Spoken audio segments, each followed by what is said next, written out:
রাশিয়ার রাজনীতির ধারাবাহিক একটি অনুষ্ঠান যা শুধু প্রেস কনফারেন্স নয়, এটি ক্ষমতার প্রদর্শনী, জনসংযোগ আর রাষ্ট্রীয় ঐক্যের এক বিরল মিশ্রণ। প্রতি বছরের শেষ দিকে রাশিয়ায় আয়োজিত হয় ভ্লাদিমির পুতিনের বার্ষিক end of year press conference ও ডাইরেক্ট লাইন অনুষ্ঠান। 4 ঘন্টারও বেশি সময় ধরে সরাসরি টেলিভিশনে সম্প্রচারিত এই আয়োজন এমন এক মঞ্চ যেখানে বিশ্বের অন্যতম ক্ষমতাধর নেতা পুতিন নিজেকে হাজির করেন সাধারণ মানুষের প্রশ্নের মুখোমুখি। ভ্লাদিমির পুতিন 2 দশকেরও বেশি সময় ধরে রাশিয়ার ক্ষমতার কেন্দ্রবিন্দু। প্রেসিডেন্ট ও প্রধানমন্ত্রী হিসেবে দায়িত্বে নিয়োজিত থেকে তিনি দেশটি শাসন করছেন। সেনাবাহিনী, নিরাপত্তা সংস্থা, বিচার ব্যবস্থা, গণমাধ্যম সবকিছুর ওপর তার প্রভাব এতটাই গভীর যে অনেক বিশ্লেষকদের চোখে তিনি শুধু প্রেসিডেন্ট নন, বরং পুরো ব্যবস্থার একটি প্রতীক। মার্কিন প্রেসিডেন্ট থেকে শুরু করে পশ্চিমা শক্তিরাও যেখানে পুতিনের সামনে কথা বলতে ভাবতে বাধ্য হন, এবার ঠিক সেই মানুষটির সামনেই লাইভ টিভিতে ঘটেছে অপ্রত্যাশিত এক দৃশ্য, যা এবারের আয়োজনকে আরো নাটকীয় করে তুলেছে।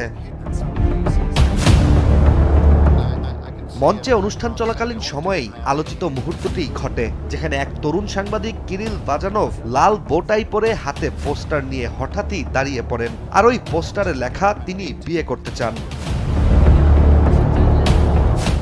এভাবেই লাইভ টিভিতে রাশিয়ান প্রেসিডেন্ট পুতিনের সামনেই ওই সাংবাদিক নিজের বান্ধবীকে বিয়ের প্রস্তাব দেন।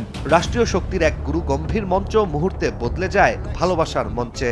এই ঘটনার পর দর্শক করতালি দেয়, পুতিনও হাসতে হাসতে শোনেন। পরে জানা যায় বিয়ের প্রস্তাবে রাজি হয়েছেন সেই তরুণী। আর প্রেসিডেন্ট পুতিন বিয়েতে যাওয়ার কথা না বললেও রসিকতা করে চাঁদা তুলে বিয়ের খরচ জোগাড় করার প্রস্তাব দেন। বিশ্লেষকদের ধারণা, বার্ষিক এই প্রেস কনফারেন্সের মূল উদ্দেশ্য পুতিন দেখাতে চান তিনি সব জানেন, সব নিয়ন্ত্রণে আছে এবং সাধারণ মানুষের কথা শোনেন।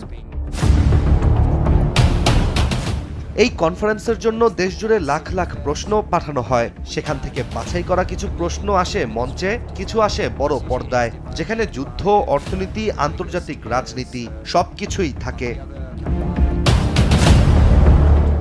বিয়ের প্রস্তাবের ওই ঘটনা ছাড়া এবারের কনফারেন্সে সবচেয়ে বড় আলোচনার বিষয় ছিল ইউক্রেন যুদ্ধ।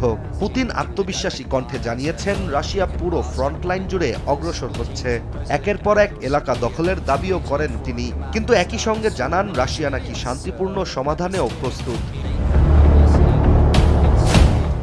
এছাড়া যুদ্ধের কঠোর বার্তার মাঝেই বড় পর্দায় ভেসে ওঠে কিছু টেক্সট মেসেজ, যা পুরো হলরুমে ফিসফাস তৈরি করে দেয়। যেখানে কেউ লিখেছেন এই অনুষ্ঠান ডিরেক্ট লাইন না, বরং সার্কাস। কেউ আবার ঠাট্টা করে প্রশ্ন করেছেন শুক্রবারের দিন একটু মদ খাওয়া যাবে কিনা।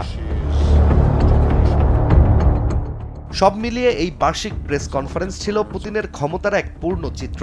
একদিকে যুদ্ধের কঠোর বাস্তবতা, আন্তর্জাতিক চাপ আর রাজনৈতিক দাবির দৃঢ়তা, অন্যদিকে সাধারণ মানুষের ক্ষোভ, ঠাট্টা, প্রেম আর দৈনন্দিন জীবনের ছোট ছোট সব প্রশ্ন। ইশতিয়াক হোসেন, দেশ টিভি।